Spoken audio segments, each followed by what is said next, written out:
Hello everyone, welcome back to Alkaline Hydroxide 784. And today you see a blank document, but this is actually for Project Uni.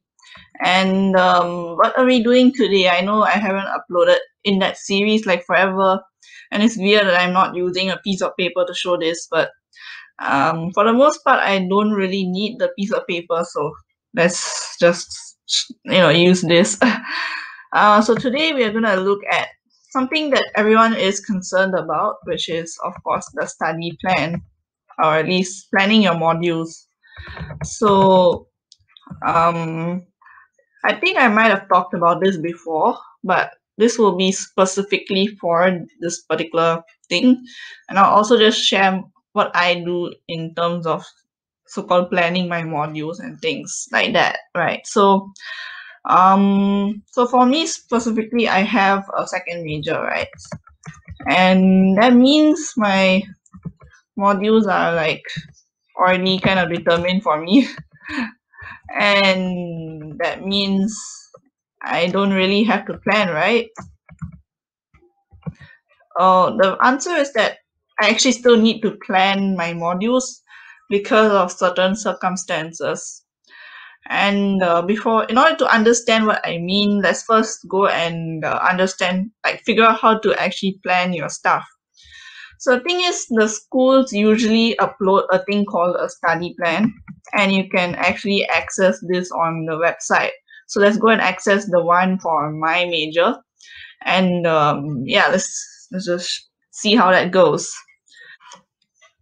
Okay, so we are here in this Google search, and this is saying I've typed in study plan BIE because I take bioengineering. So you can search for your own major. You can search for, as long as your school has a study plan, you'll be able to find it.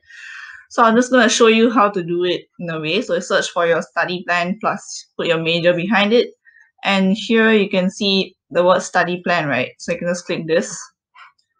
And if you must take note of which intake you're in. So if you only matriculated this year, then yes, this will be applicable to you. But since I matriculated last year, I will click on that. Because they actually change the modules and the order of the modules sometimes, and it's best to follow your own intakes one in order to prevent any confusion and to prevent not getting the module that you were trying to get. So next you have to see which one your major is, and for me it's bioengineering, and click the study plan. Yeah, so here we have the study plan, and you can see there's 29 pages, and you're wondering why the study plan is so long. And that's because it's not just the single major, which is pure just bioengineering. There's also two options within that. There's with professional internship, which is different as you can see in year 3 sem 2, and I think this is accelerated bachelor program. And there's also the other option which doesn't have the professional internship. So anyways, the important thing here is to scroll down and then find out which one applies to you. So if you're like me and you're doing a second major, this is not the one to look at. My one is actually, I think, around page 18 or something. Yeah, from page 18. And that would be here. So you can see my second major in pharmaceutical engineering is written here, and I can then scroll down and I know this is the page I want. Actually, the professional internship doesn't matter here, so that's not the issue. So I'm going to download it so it's easier for me to annotate it later on. So let's open that. Okay, so we are here in the PDF. I'm going to go to the 18 page because I don't want to scroll down. And here we are at my particular thing that applies to me. So please be very aware of choosing the one that is specifically for you. In fact, I can show you why this matters. So even if you don't talk about the second major modules, there are actually some changes within the core modules itself. So for example, you can see here there is something called Engineers and Society in year 1 Sem 2. But if you go to the normal BIE one, you will get you have Engineers and Society in year 4 Sem 2, which is a completely different timing to do it. And another one that is different here is BG 2112, which is usually a year 3 module. But for us, we have to do it in year 2 and not year 3. So here you go. There's definitely differences between the one with pharmaceutical engineering and one without. So for your own major as well, just make sure if you're doing some special combination, go and look at that one instead of looking at the plain one, like normal one. But if you don't have such a study plan written for that, then okay, fine, just look at a normal one. Okay, so next thing that you do after you get your PDF study plan is to see what's written in each of the semesters. So most of the time to be able to just follow this through and through, especially if you don't have any extra UEs to do. But for the reason why I still needed to actually move things around and plan things is because in year 1 Sem 1 I managed to exempt 3 modules. So I'm gonna just show you the 3 modules which I exempted. So this is like maths, physics. So I'm gonna highlight this and chemistry. Yeah. So these 3 I actually exempted. So I'm just gonna highlight everything that I finished or exempted in orange because I like orange. So I did all of these other modules, this. But as you can see, since I've exempted 9 AUs worth of modules, I actually managed to move over 2 other modules, which was engineering communication and where's the other one? What else? Oh yeah, I did my JERP, which is this thing. I only had to do one JERP, so that's the special thing for me. I only had to choose one thing. And since I did these 2 in this semester, now I had to do something else in this semester. Otherwise, I'll only have like 14 AU, which is still not very much. So what did I do in semester 2? I moved more things. So the thing is, in SCBE, all the considerations that you need to take note of is that the things that are provided in semester 1 are only available in semester 1. The things that are provided in semester 2 are only available in semester 2. So like, for example, if there are some exceptions like engineering communication, which is why I managed to do that in semester 1. But let's say if I were trying to do, I don't know, maybe I wanted to do this, maybe 2131, but I cannot do this in year 1 Sem 2 because it is a Sem 1 mod. That's why I only have to do it this semester, in year 2 Sem 1. So that's how it works for us. If there's a similar restriction for your school, you have to find out for yourself when you're doing these stars, the stars thing. So that's the first thing to take note of. The second thing is if you have AUs like UEs to fill, first check if you are able to fill up your course first. Like if your priority is to finish up the course, then you try to do that first. And then if you have like extra AUs, then go ahead and find some UEs to select. We'll go to that later. So focusing on just the course for now, because that's what my study plan is mostly like. The first consideration is the semester basis. The second consideration is whether you can do it in that year itself. So for me, I couldn't really do a lot of these modules in this semester or in whatever semester. Like it's very hard to move them up because they either have a prerequisite or they just don't allow you to take it unless you're in that study year. And by saying that, I don't mean that physically the first year or the second year, but more of your qualification. If you have done enough AUs, you'll actually move up 1 year. Of course, I haven't done like that prematurely yet, but I will be able to do that in year 3 Sem 2, actually, if I calculate it.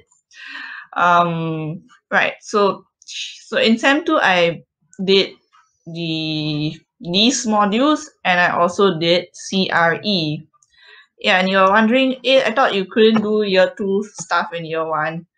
This is my second major stuff, so I can actually do it whenever I want. So I did CRE and I did this pharmacokinetics. And you're wondering, wait, how are you able to do this particular mod? I know it's your second major, but still, how? Actually, the year 4 mods are generally easier than the year 3 mods. So if you do have a second major, and if it's this one specifically, I would recommend you to finish these things first. This one, then this one, like finish all these 4, 3, whatever things. In fact, I'm doing this one this semester, and it's actually pretty easy. You just read some slides and then do the exam. It's like doing a UE actually. So you should do those ones first if you want to do the easy stuff first, and you have lesser things to do in year 4 itself. So that's the next step. So if you find out that there are certain mods that you can move up and are quite easy to do, then you're able to like overload a little bit with that mod because it doesn't take that much more effort to do it. And then later on, you can be a bit more chill because you don't have as many mods to do later on.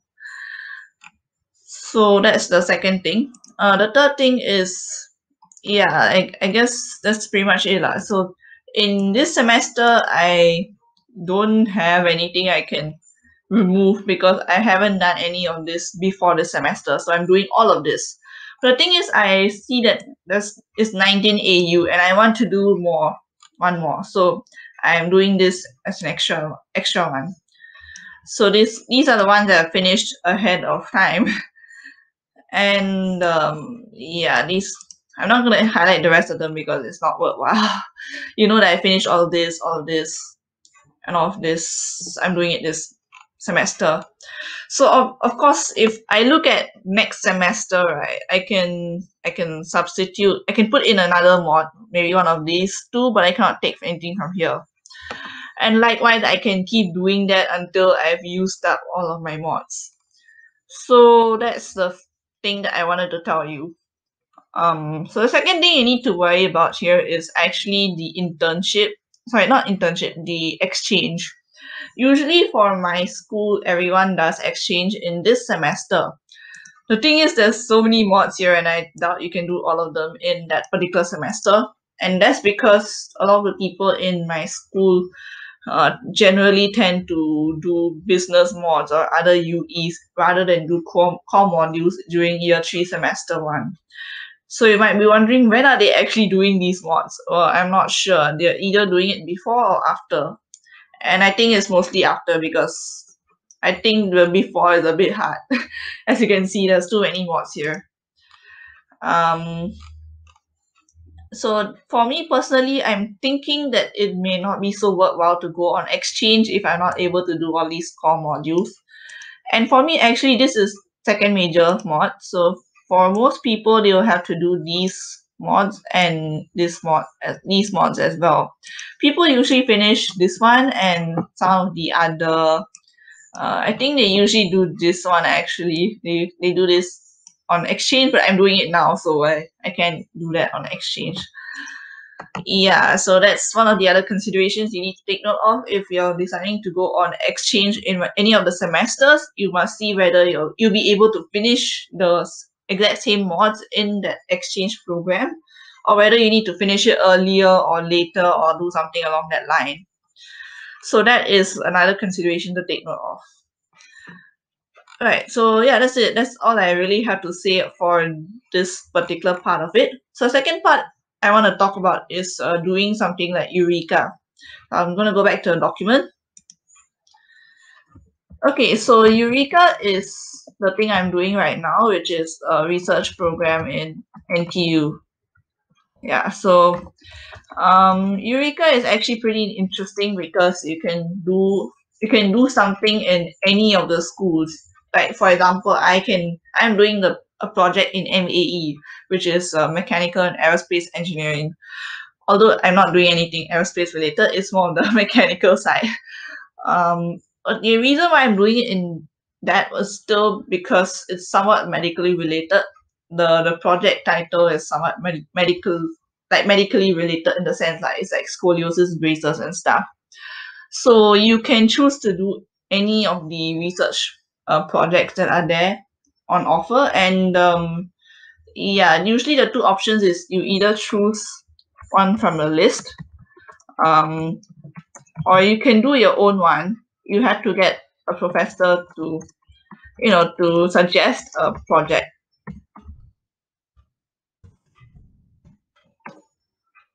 Yeah, so these are the two options that you can choose. There's also a new one that they introduced this year, which is based on research labs or something like that. I haven't really looked at that in great detail, but they didn't really interest me that much. So, but if I suppose next year it'll be more interesting. So yeah, you get all these options, and after doing that, you can then you can then contact the professor if you chose one of them, and then ask the professor personally whether you want to do this, that you want to do this project, and then they'll give you like a mini interview, and then they'll select you if they like it. So I mean, if they like your ideas or like how you work in the sense lah, if you know what I mean. So that's how Eureka works. And the thing about Eureka is that it's counted as 4 AUs. And you might be wondering, I thought you don't have any UEs or AUs left. How are you doing this? Well, I guess I can do it. Okay, it doesn't mean that I cannot do anything extra. I can. I just need to get approval from the school first. I think for Eureka, actually, I don't need to get approval. It will just get added eventually. Oh well, let's just keep it at that. So Eureka is actually supposed to be counted as 4 AUs over 2 semesters, and that means I'm technically overloading, but it won't be added this semester. It'll probably be added next. So yeah. So who should do Eureka? Well, if people who like research, I guess. Like if you want to know how research works, you can do this. Or if you want to do PhD or something like that, yeah,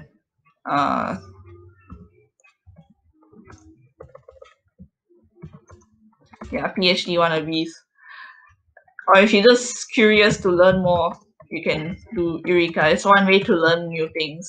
Because in my project, I've already learned how to use this program that I would probably not have used in my actual CATs.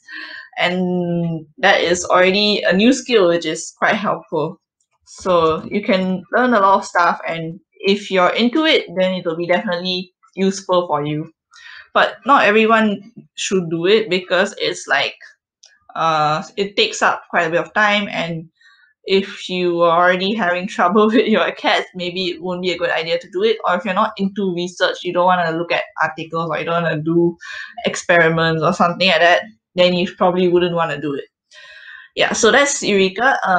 When is the best time to do it? Well, you have two options. One is in year 2, one is in year 3. And I think it's better to do it earlier, because if you wait until year 3 and maybe your grades drop too much and you don't get the chance, it will not end well. Or if, let's say, you wait until year 3 and then you do it in year 3, but you have a lot of stuff to do in year 3, because year 3 mods are the hardest in general. I think year 2 mods are still somewhat manageable, but the year 3 mods may be quite hard. And trying to balance year 3 mods with Eureka might be harder than, let's say, balancing year 2 mods with Eureka. So I would suggest you do it in year 2 itself. If you get the chance, just do it. But if you don't want to do it, then it's okay, don't do it. If you want to do it, then just do it in year 2. So that is the second part. So the last part is about the UEs. So I'll be going to the website again and showing you how to find all this stuff. Okay, so here in the website, I've searched for course content, and the very first thing that comes is content of courses. So you click this, and from here you can actually look at anything. Like you can look at your own course content, like you can see the schedule, you can see the brief description of the course, and you can also, so let's say, for example, I want to find the bioengineering year 2. Where is it? Year 2. So if, let's say, I want to look at this, load content of courses. If I click it, it will actually show it to here. I show it to you here. I think the schedule is somewhere else, but you can see the content of courses here, like the quick description of everything. Another place where you can do it is in this place. You can see the bioengineering course content. So this will be a bit more detailed. So you can see there's a lot of pages here, and you can see all of the courses in one document. So if you want a slightly more detailed look at the content, like the course content, or basically the overview, what's the thing called?